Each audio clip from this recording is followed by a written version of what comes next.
you hear me? Yes, I guess so. Hi, I am Charlie Adler, and I am here to introduce my dear old friend Tim Curry. And it's pretty obvious that he's very loved, and with very good reason, yeah? I just want to say this because this is all about Tim, but I want you to know something, and you already know this. Tim's body of work, for the very first thing he has ever done till now, is so iconic and so indelible. He has seduced us, scared us, thrilled us, delighted us, and continues to do so. So, ladies and gentlemen, because you sure love him, and I sure love him, and that's why we're here, Tim Curry.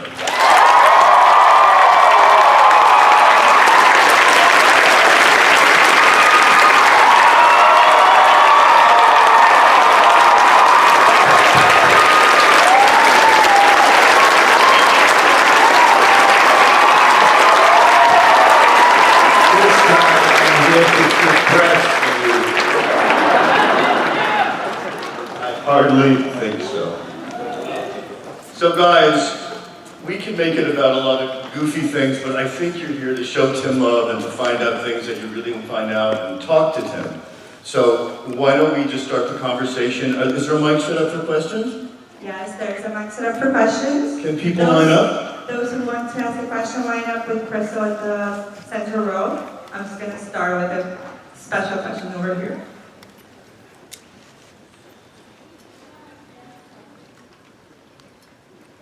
I'll come down. Where are you? I'll just follow you guys.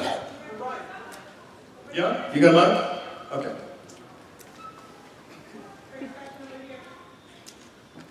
Over here? Coming down. Well, ask it. You got one? What's the question? Go ahead. I've been going to Rocky Horror since 1977 at the Town Cinema in Ottawa. And one of the first things I noticed, like I like noticing weird things in movies, or looking for things, I don't know if they're mistakes or not, but one thing that's sort of been driving me nuts, it gets me every time I watch the movie, and I just gotta ask you, when you're chasing Rocky around during sort of down plays, you're running around the back and down the rounds. At one point, it looks like your head just bounces off the wall really hard, and it just drives me nuts every time I see it. I just feel it. I don't think so. No? Never noticed that? Never noticed that? The magic of cinema. Yeah, it looks really painful, like it looks really scary. Well, he's here, so it didn't do much harm. Thanks. Who's the next question? 1 second. Hello. It's amazing to see so many of you. Hello, Tim. My question to you is, of all the films you've done, which has been your favorite? Of all what? Your films.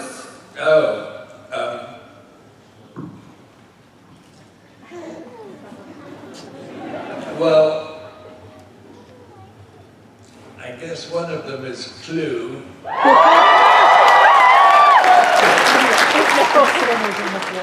I also love Muppet Treasure Island. Yeah!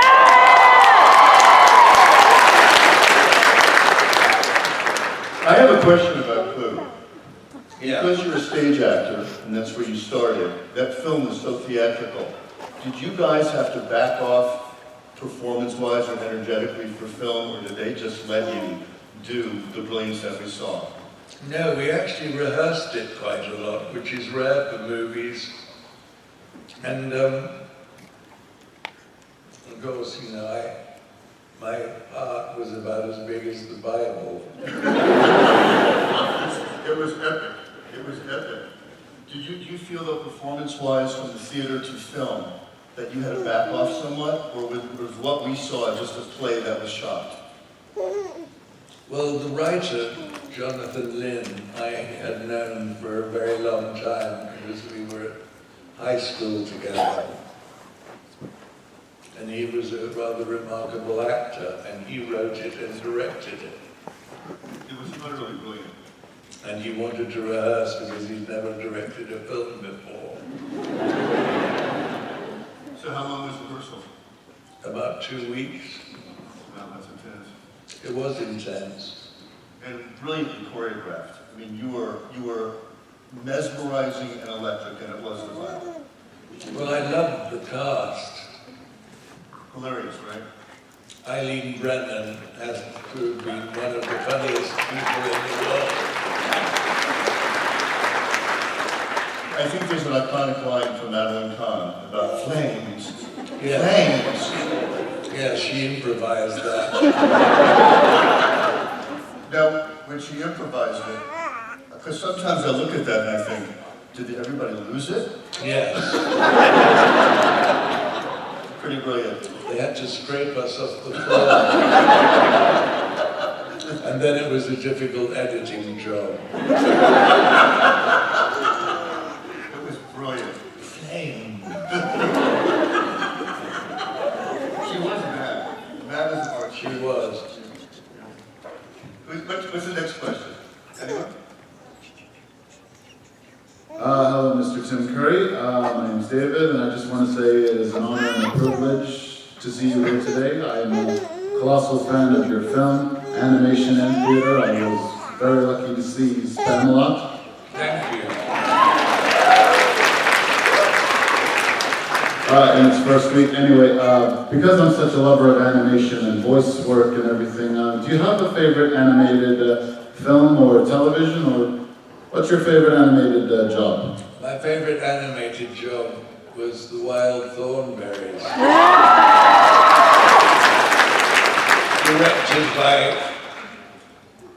Charlie Adler. I want to add something to that. I was wondering how to describe what it's like to work with Tim. As an actor, it's beyond thrilling. As a director, I can liken it to two things. Not that I've done either. One is drive a Rolls Royce, and two is play a Stradivarius. And that's what it's like directing Tim. And that's what that series was like. And that's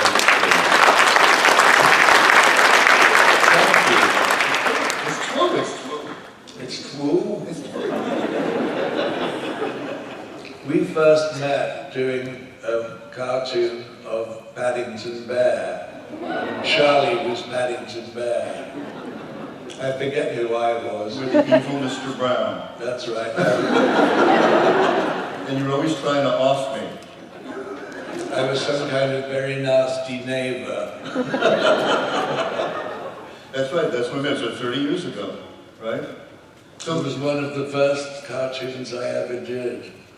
I want to ask you something about bringing animation. You bring so much to it as an actor. Is it as satisfying to you to do animation? I love it. You were made for it. Well, you were made for everything. I mean, what haven't you done? But animation, I always wondered, it always seemed to me that you were having a great time. I've never been a contortionist.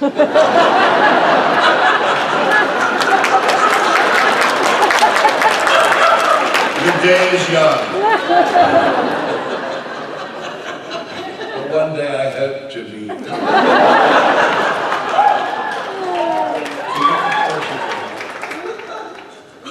Does he have another question?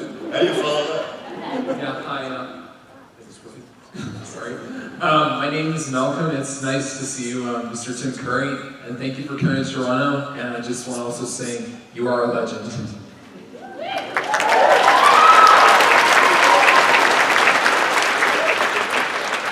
The question that's on my mind a lot is, I was wondering, what are your biggest influences in acting?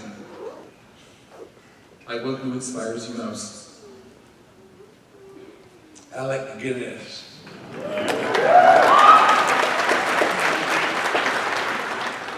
Did you work with him at any point? I never did. I met him, but I admired him because he disappeared so completely into whatever part he was doing.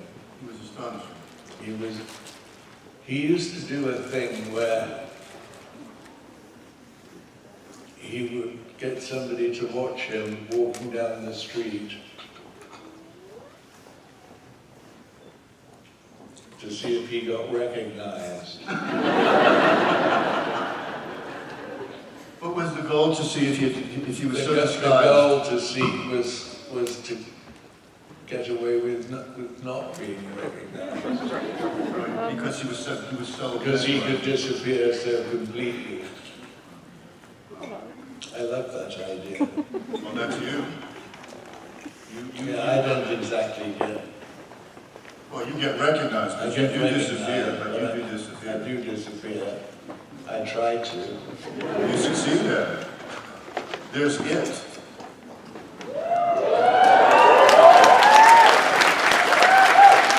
Was anybody more scared in their lives? We worked the next day after I think I saw the first part. He came to work and I said, I want to talk to you. It's true. He terrified me. I didn't recognize him. Terrified. That performance is about to be challenged. There's only one original, baby.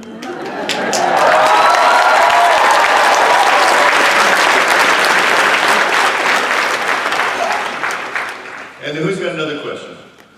Hey Tim, so before every Halloween showing in Toronto, we always played your number from the movie The Worst Witch, where you say anything can happen on Halloween. Yes. And I was wondering if you had any memories about your experience with that film and I do. doing that performance.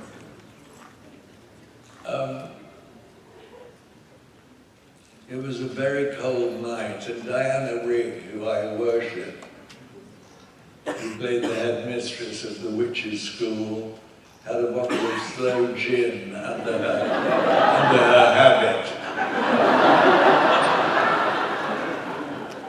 which made us very much warmer, but not very concentrated. In fact, so unconcentrated and so grimly unprofessional that they decided to reshoot it in London in the studio. I was stunned. I thought that I'd brought it off beautifully. But hooray for gin.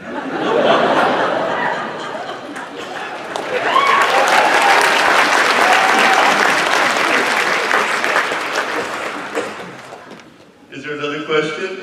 Thank you, man. That was a great question. Thank you.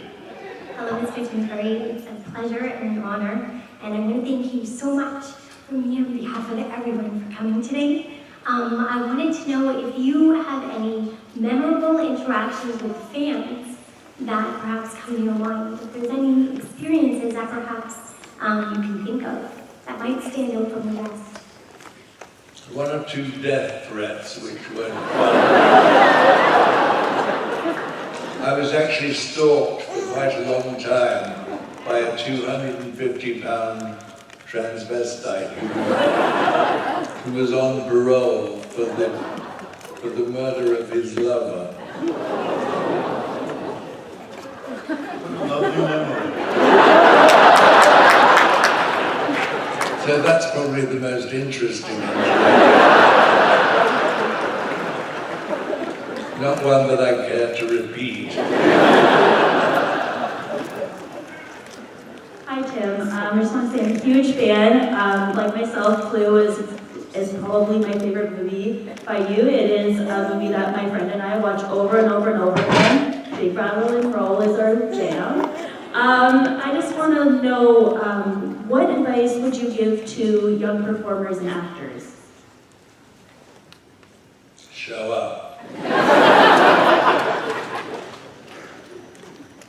Well, I was taught rather firmly that anything you want to know about a character should be somewhere in the text.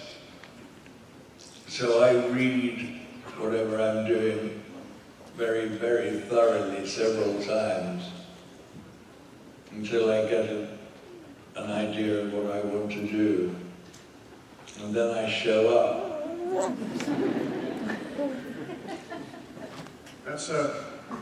It sounds simple and simplistic, but it's not. That's right. Show up and be prepared. Know what you're doing. Yes. Know what you're doing. Thanks. Hello, Mr. Tim Curry. Hey. Thank you. It's a pleasure to see you here in Toronto. Thank you for showing up. I think everyone thinks that. The pleasure is mine.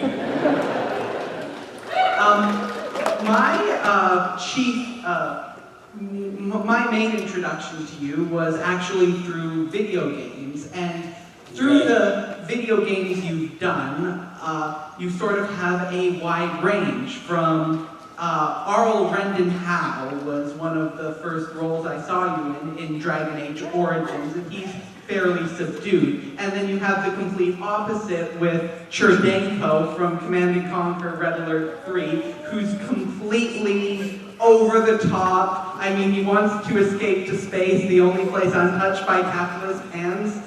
I was wondering, what do you prefer? Like, do you prefer those crazy, over-the-top characters, or do you prefer the more subdued roles? I actually want to play a bank cleric.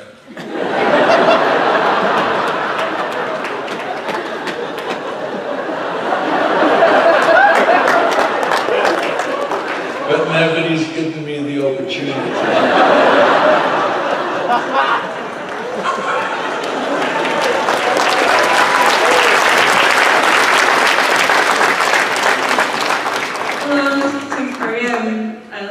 Loved all your films for the longest time. I just wanted to ask you a question.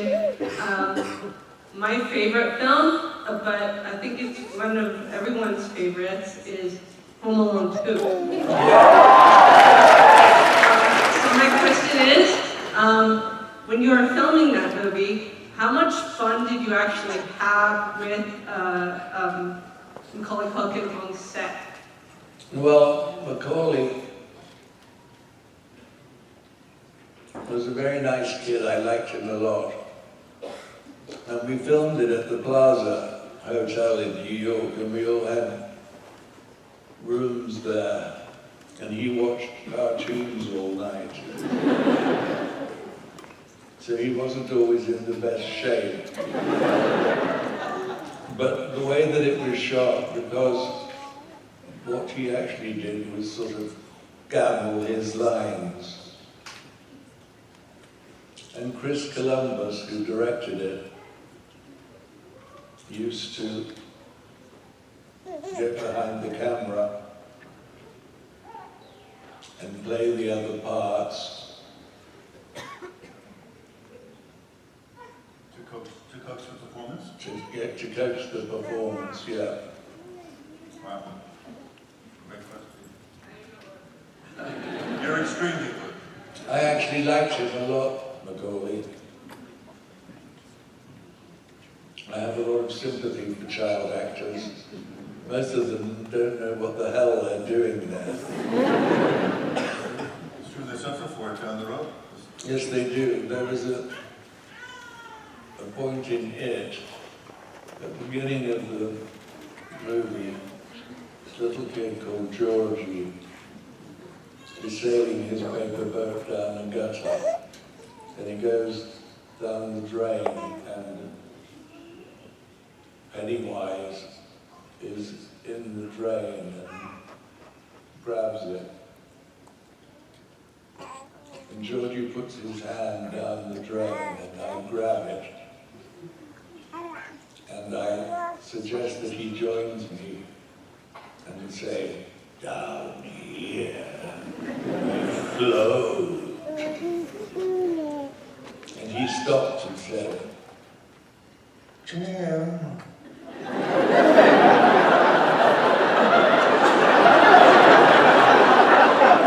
Yeah? You're scary.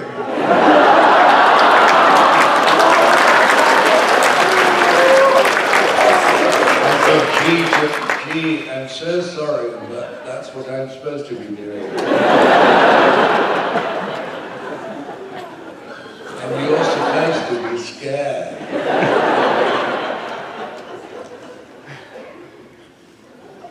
So we're quids in already. You think this child has been in therapy for years? I hope so. think you need it quite a lot. There's your answer, kiddo. Well, funny you should mention child actors. I just wanted to say, I grew up watching you before I even knew you, and you bring such a uniqueness and such an energy to every single role you do. And as an actor, it's influenced me to put that much energy into everything I do, and I wanted to thank you for inspiring me and countless other actors out there. That's terrific. Thank you. I couldn't be more flattered. You are his Alec Guinness. I wanted to ask, you've done all forms of media, and especially been prominent in movies and the theater. And I wanted to ask, in your opinion, what's the biggest transition you have to make between movie and theater, maybe particularly for Rocky Horror, since you have to do both? The play was quite different from the movie. It was very dynamic. And it was staged in London in an abandoned cinema, which is really where Frank-N-Furter lives, rather appropriately. And then it became a huge hit. And Princess Margaret came to see it, and a huge crowd of people were out on the sidewalk waiting for her to come out. And she was a bit scared, I think. And somebody asked her what she thought, and she said, "Oh, frightfully funny. They're very funny. I truly enjoy it." Did you have to make huge adjustments in performance from stage to film? Sometimes, depending on the scene, really. It was my first film, so it was all new to me. What was the newness of it? Well, the newness of it was really exactly that. Getting a sense of where the camera is and what size you are on the screen. So did you find you had to modulate a lot differently? Was it? Yeah, I guess so. Yeah, really. Did you? But I sort of deliberately tried to keep it quite hot on an energy level, and because and try to burst through the screen. Who here thinks he burst through the screen? I think you succeeded. Thank you. Hi. Hi. You forget you're in there. Who have you come as? Pardon? Who are you? Who did you come as? I'm, Rorschach from Watchmen.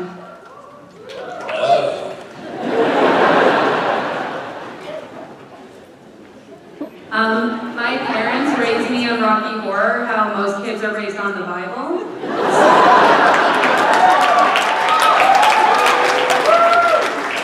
So for as long as I can remember, you've really inspired me, and I wanted to go to college so I could study acting, and part of the reason I got in was I wrote an essay on how much you inspired me, and the coordinator said it really moved him. And so I just wanted to ask, how did you get started in the industry? I talked my way into a musical called Hair. I didn't have an equity card or any experience at all. But they were sort of hiring hippies, you know? And I qualified. You know, there's a great documentary about it. Did you see it? They have your Yes, I know. How old were you? I was 22. Wow. That was a big splash at 22, huh? It was pretty amazing.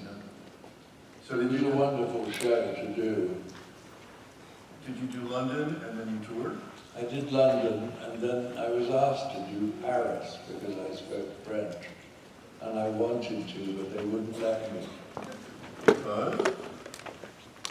Because I was too useful in London. It's a nice compliment. Well, because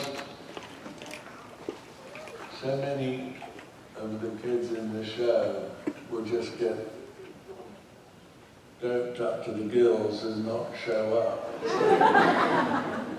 That somebody had to go on for them, and I was useful in that respect.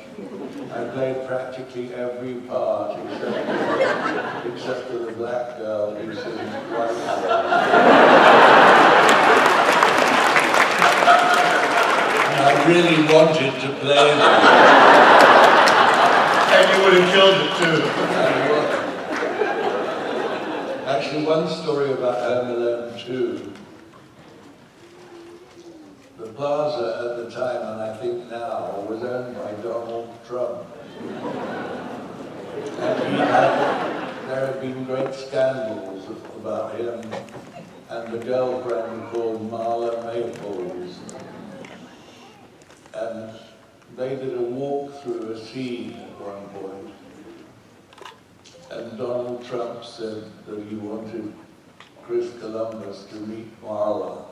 I want you to meet Marla. She's a very, very talented actress.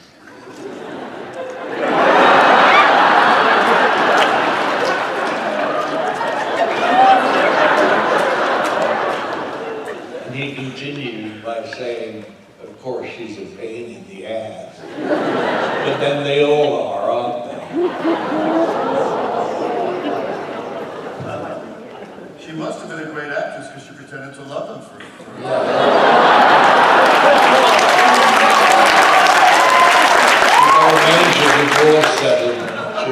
That's acting.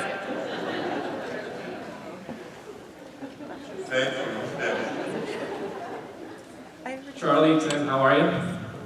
Swell, thank you. I've been a tremendous fan of your work, Tim. Everything from obviously the mainstream to even the obscure things. I adored your role in Brutal Legend, especially. Thank you. That was fun. I have two questions actually. The first one, with the new movie coming out, I was actually wondering if you have any thoughts or how you feel about the new actor playing Pennywise. Well, I like Alexander Skarsgård very much. I think he's very clever.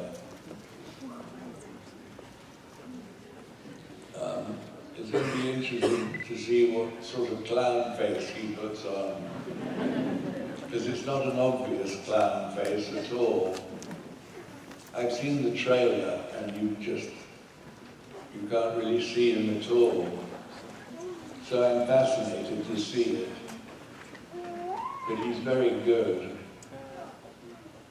I think now with special effects, I think it's going to be a very different experience. There's so much more that they're doing technically that, who knows. But sometimes performances get lost in the technical stuff. I hope they make the end better because on TV I turned into a sort of giant spider. And it was not very scary.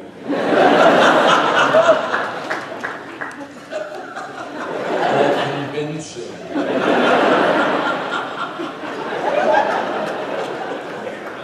Definitely with you on that one. And my second question is actually, this is obviously from a while ago, but back when the Batman animated series was being made, I heard there was very minimal news about your involvement, that you were originally cast as the Joker before Mark Hamill took over. I played the Joker for a while, but I had bronchitis and they fired me.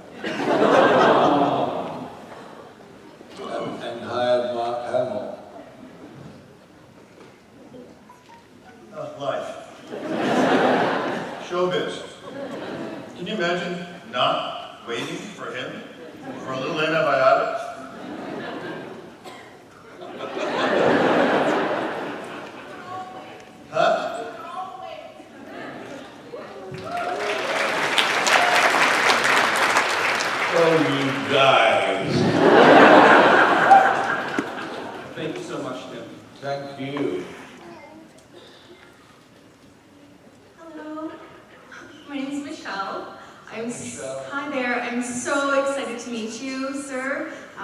worked with you. Well, you're adorable. Oh, I guess my question more relates to my favorite movie of all time. It's a little ditty from the 80s called Legend. Right? Ridley Scott directed it, and my question more is along the lines of the sitting for the costume and the makeup and everything. I understood that you were in the seat for like 6 hours or something like that. Had the big chorus put on. It's a long time ago, I know. I'm still in... Longer. The first time was 10.5 hours. That's insane. So and I then guess... they just ripped it off. It was all glued to my skin. Oh no. So I guess I'm kind of asking, what was worse, sitting in for that costume, makeup, or Pennywise when you had to sit for that too? Legend, definitely. Absolutely, I agree. Did you enjoy that? Legend, they used to just tear a hole in the top of my head and pour in a bottle of solvent and then peel it down, and they would do that while I was sitting in a hot bath. So it could have been worse, I guess. Thank you very much. It's wonderful to meet you, sir. Well, you too, ma'am. Thank you. Showbiz is very glamorous, isn't it? Hi. I just want to say thank you because of your role in Rocky Horror. It's kind of like what connects me to my family. It's like the one thing we all like. So I had two questions. The first one was, what do you think it is about Rocky Horror that makes it still popular now when it was filmed quite a while ago? Because like a lot of people are here for it. Well, it's like any good movie, I think it has a good story. It's got an exciting narrative. And some pretty accomplished performers, most of whom had never made a film before, and some of whom are here, I think. I hope, because it's about the only time I see them at conventions. Should we see if they're here in the audience? Who's here from Rocky Horror? Nell might be here, or Pat. Oh, they're upstairs doing autographs? Oh, gee. Well, perhaps I'll get to see them and maybe take them out to dinner or something.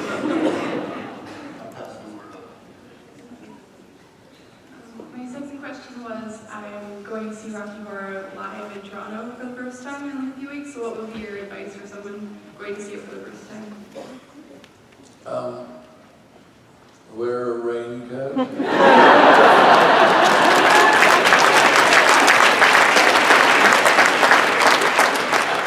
And take a bodyguard.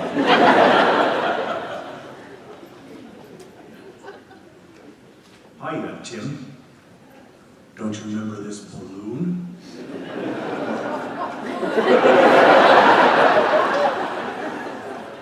I kind of do. I'm talking about it. Yes, Pennywise, one of the first things in the film he did was hand the yellow balloon to Georgie. But actually, this balloon is from a 2000 PC game called Sacrifice that the two of you were both cast in. Tim was cast as an arrogant god named Stratos. But the funny thing is, I can't help but think that Stratos was partly inspired by your work on It because he has a yellow balloon for a head and this smiley face on it. Did the design team ever actually come out and say that Stratos was inspired by your work on It? No, they didn't. Oh, that's too bad. It's just too much coincidence. My second question is... I liked being a balloon. My second question is, how well did you get to know the late Jonathan Brandis when you were working with him on the set of It? Not very well, because, you know, it's a very strange thing about working with child actors. You either develop a relationship or you don't. And sometimes you don't want to. And you back right off.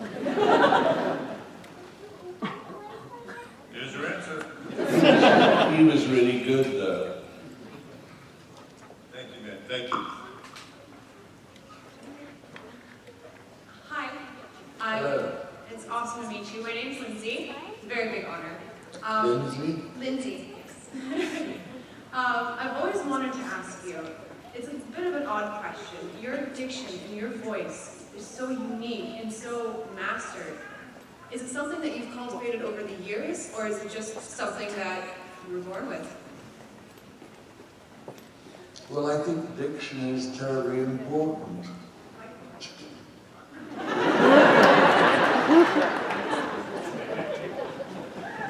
Because, you know, when you're acting, you have the sort of privilege of making somebody's words come alive. And that's a big responsibility. And I love the English language, and I try to make it sound good. Yeah. Tim, do you think the theater taught you that or pushed you forward with that? The theater, very much, yes. Yeah, I think, yeah, training. Yeah, I didn't train much, actually. You trained on the job. I just showed up.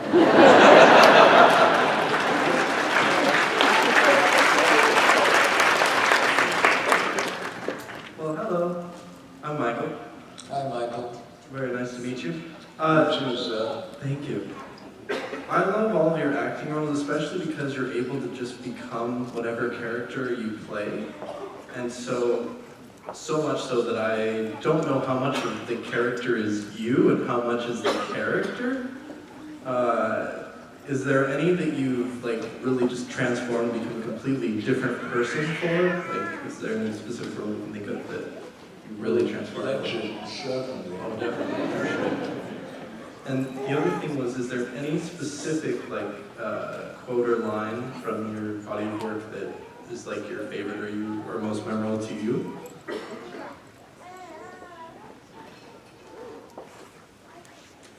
Not really, I don't, I just move on, you know, I don't have memorabilia or anything like that. I just look forward to the next thing, because I hope it's going to make me better at it. Thank you. You're welcome.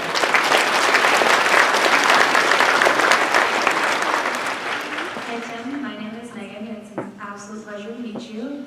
I've been a fan of yours for both your singing career and your acting career. And thank you. You have a phenomenal singing voice, it just gives me goosebumps every time. I was actually just wondering, in terms of your singing career, who was your biggest influence for giving you kind of your, I guess, motivation to sing, or giving you kind of... My favorite singer, hands down, is Billie Holiday.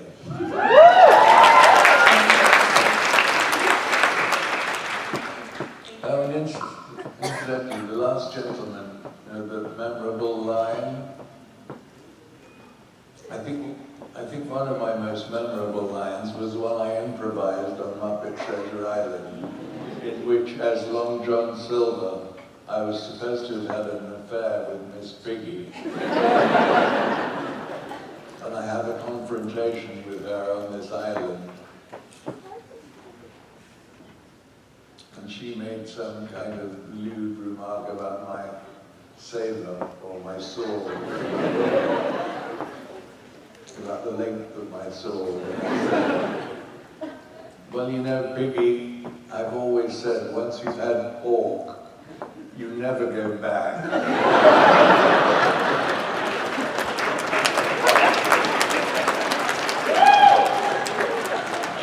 But they cut it. Which really pissed me off.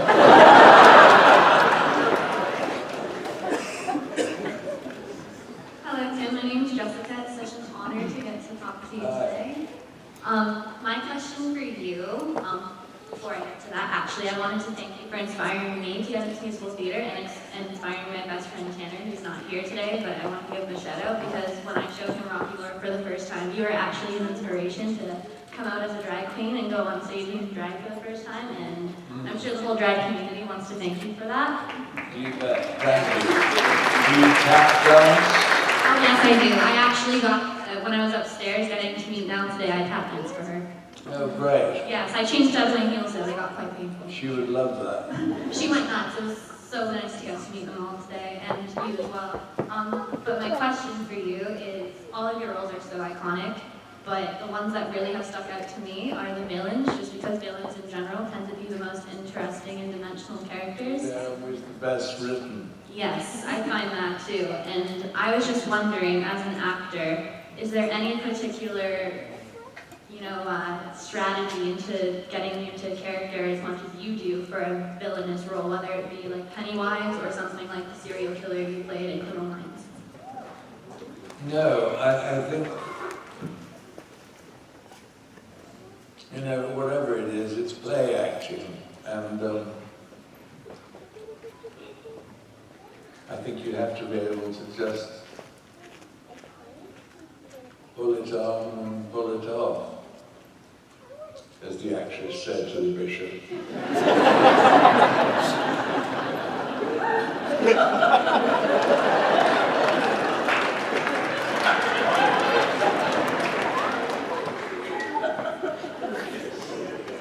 You're welcome. Was that useful?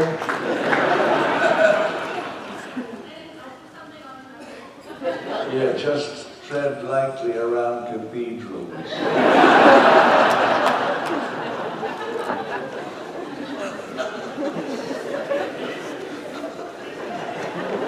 You're very, very welcome. Hi, Tim. I've been such a fan of you since my childhood, and I really didn't even know it back then. When it came to the Wild Thornberrys, Home Alone 2, and Muppet Treasure Island. But I wanted to know, based off of the upcoming It remake, if you had the ability to be certain that that it would be good, what other movie would you choose of yours would you choose to have remade?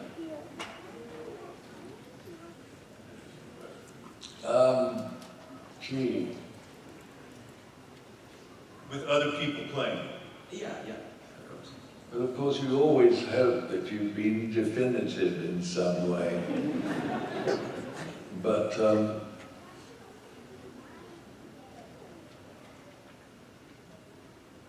I honestly can't think of one. That'd be Sophie's choice. I mean, you were... No, really, it's an interesting question. It is an interesting question. I mean, you're one that I can't answer. It's like, which Picasso do you want burned?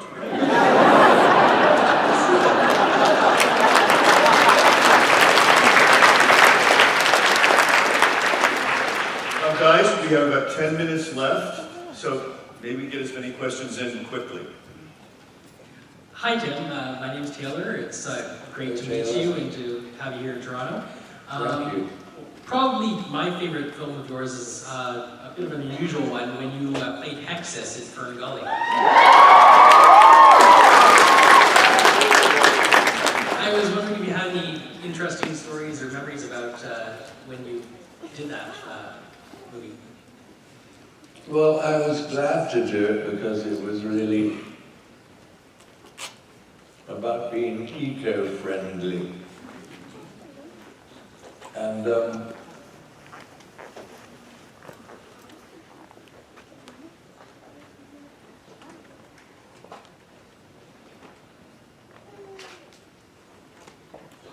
I was a little unhappy because they drew the character based on my face.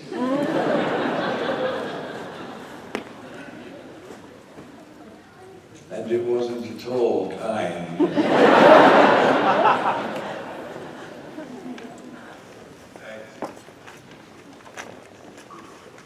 Hi there. My name is Amy, and I guess everybody here has a great memory of you. Personally, I love you as a Rooster in the old Annie movie.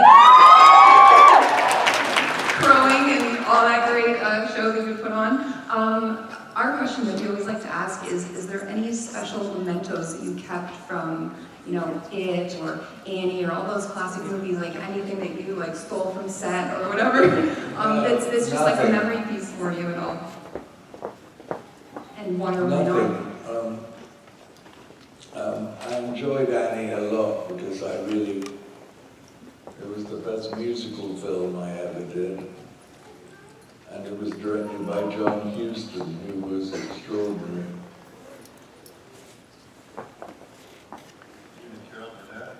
And Carol Burnett, who I adored, and Bernadette Peters, who was something.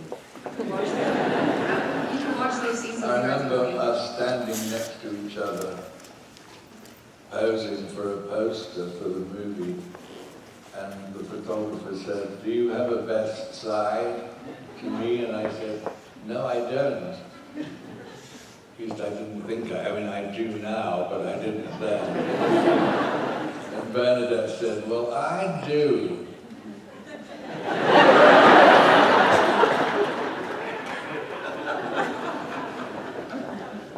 Thank you so much, and again, it's such a pleasure to see you. I'm sure everybody's thrilled. Thank you. Thanks. Hi, Tim. I'm Kirk from Cleveland. I voted for the other one. Just want to make that clear. Just a quick question. This is kind of a personal, I hope you don't mind. What advice do you give for always looking on the bright side of life? And don't talk about Trump, because we're all coping with that in the States. Life in general and personal pursuits. I do try to look on the bright side of life, because I think it's dull and annoying to look on the dark side of life, and you're no fun to be with. And I think that's a personal responsibility of everyone.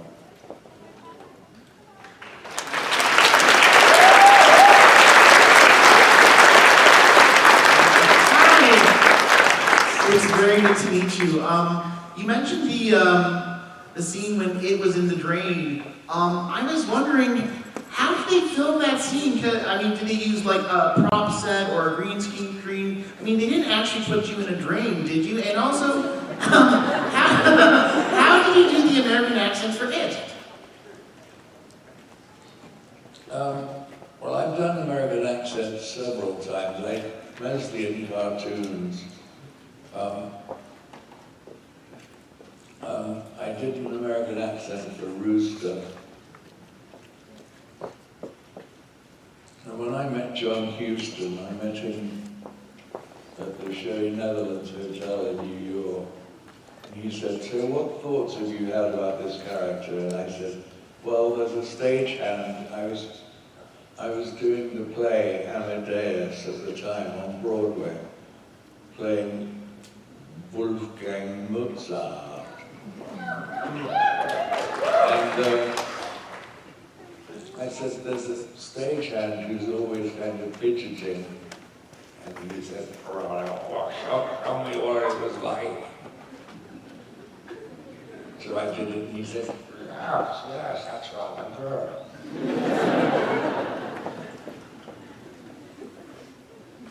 Then towards the end of the movie, Joe Layton, who was the choreographer, and was a great guy, offered me to play Charlie Chaplin in a musical. And I said, actually, I would love to, but I don't think I can, because I'm going to go back to London and join the National Theatre. And he said, "Are you out of your mind?"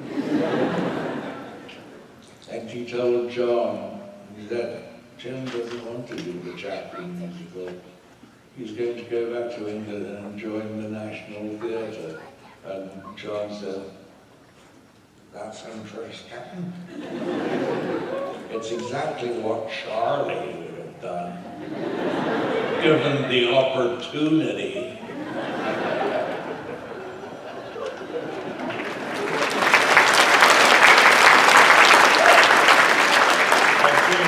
I think we question, I think. You bet.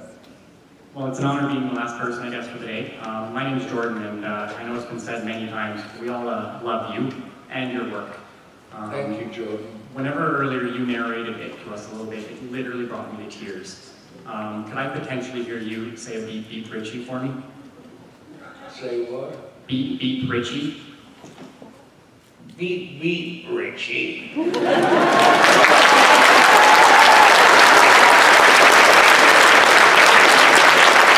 Well, I think that's all we have time for, and I think we need to just one more time thank Tim and tell him how glorious he is.